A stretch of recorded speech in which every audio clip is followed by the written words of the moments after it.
everyone, Miss GoElectric here, and for today's In Charge segment, I'm in Long Beach, California at the Electrify Expo, and I definitely had to stop at this booth here, which is Lightship. If you haven't heard of them, they're an electric travel trailer, and I'm so excited because this is right up my alley. But I have the co-founder, Ben Parker, with me. He's gonna tell us all about the product, but also tell us the story about how he got to this point starting this company.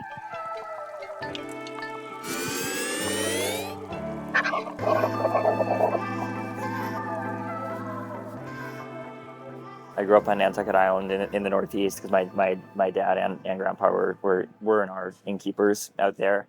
You'd imagine didn't have a lot of opportunity to go RVing on a island that is 10 miles wide and 30 miles out to sea. You have to take a boat to get there. But I was completely obsessed with cars growing up, and like I was always like late to biology class because I was stuck down in the auto shop working on my car. Nice. That was kind of that was my roots, and so I loved cars. And then that influenced my decision to go to college because of as I was trying to pick where to go to school, there was this formula racing team that I saw at Dartmouth in New Hampshire when I went and visited the school, and I was like, okay, this is a no-brainer. I love what they're doing here, and I want to work on this. And so then I ended up working on and then leading that Formula student racing team, which was we were about a 30-person team, so 30 university students, and we would design and build from scratch open-wheeled Formula-style race cars for competition against other schools.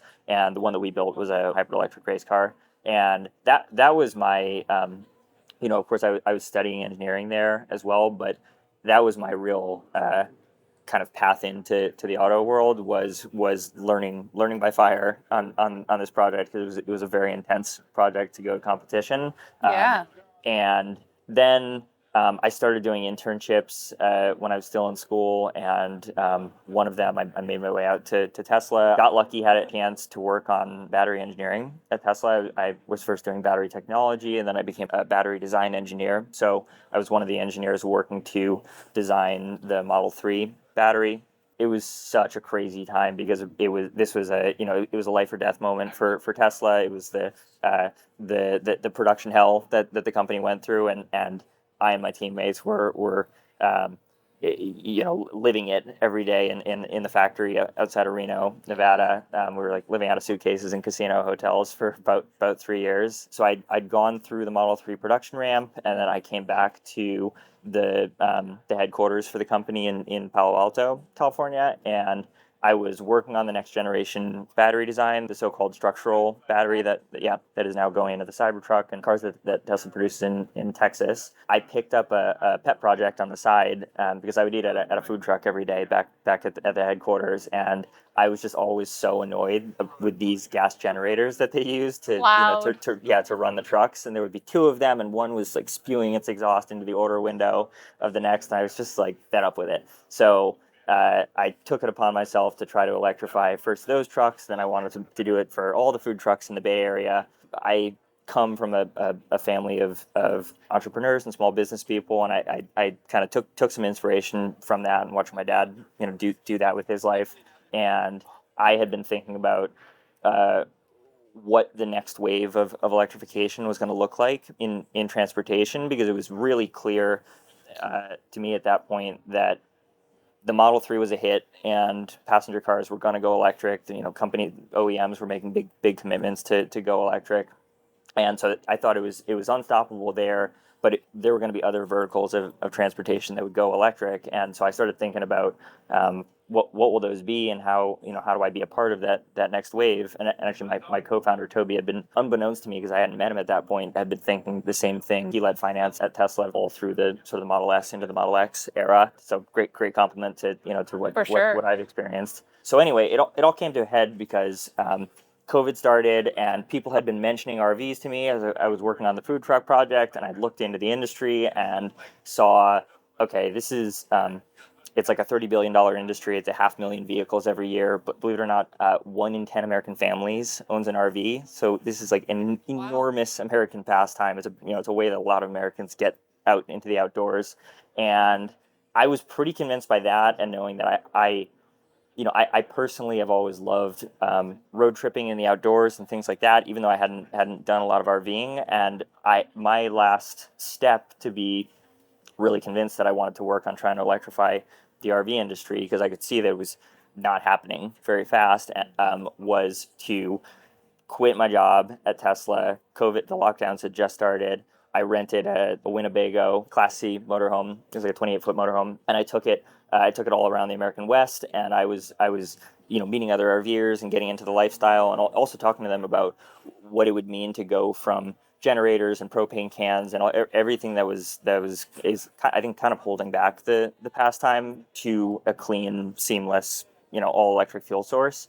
And I just came back and I was so convinced that this is like, this is both, for me, this is something that I want to spend a lot of my life on, and there's a huge opportunity to make the pastime better.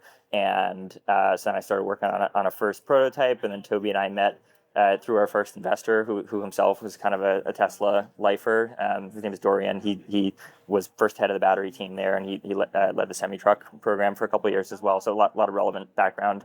And he put Toby and me together, and it was just like an instant connection, and we could tell there was a compliment from the sort of skills and background standpoint, but also just personally, we really meshed. What about that do you think is the kind of perfect blend? Like, what are the personality traits between you two that make it work so well? I think we both try to be really low ego and not really care who's doing what or whose name is on what. It's really for us and for everybody in the business, it's like what can we do in service of this idea that we have around the product and the opportunity in the company to push that forward, to push that ball forward every day. He's very relaxed on the surface and very sort of driven to excellence in everything that he does, and I try to live that way too. And so I think for both of us, it was an intensity around how do we do something that is truly kind of excellent and sets a new standard. He also was at Proterra for a little while, right? Yeah. What kind of insight do you think that helped with building something like this? Hugely. He was leading finance there, but then he also was the GM, and he was one of the main people starting a business that Proterra called Proterra Powered. Proterra selling its core technology to other big vehicle manufacturers, that the Daimlers and Van Hoels of the world. They did a school bus program as well. And so Toby was always thinking about what are the next markets to electrify, and where is electrification going to expand. And he, at the time, before I gave him the first pitch, he was thinking about RVs mostly as motorhomes.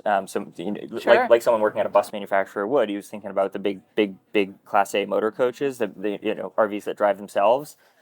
Wasn't thinking very much about towables. And one of the first things that I showed him or said to him is that this big industry, this big pastime, is actually dominant towable. It's like 85 to 90% of all the RVs sold every year are towable style. So they get pulled behind a pickup truck. And I remember saying to him at the outset too, because it took some some arm twisting to put him over the edge. I remember saying that the timing of this happening too was so catalyzed by the growth of the electric truck, because it was clear that pickup trucks, let's say full-size trucks were going to go electric. It was already starting to happen with F-150 Lightning and the Rivian and Cybertruck and all the rest that are getting announced. And that's the biggest and best-selling class of vehicles in America. And what do people do with trucks? They do truck stuff. They go, they tow things, and RVing in particular is a huge use case there. And there's this enormous problem around the towing range, and so something has to give, because people are not going to stop RVing because it's because we love it. I remember saying to him, this is the inroad. This is going to be kind of the pointy tip of the spear to make fundamentally redesign the product to be ready for the electric age and be better for anyone who's towing with a gas or diesel vehicle. And so this is our moment to try to build this company.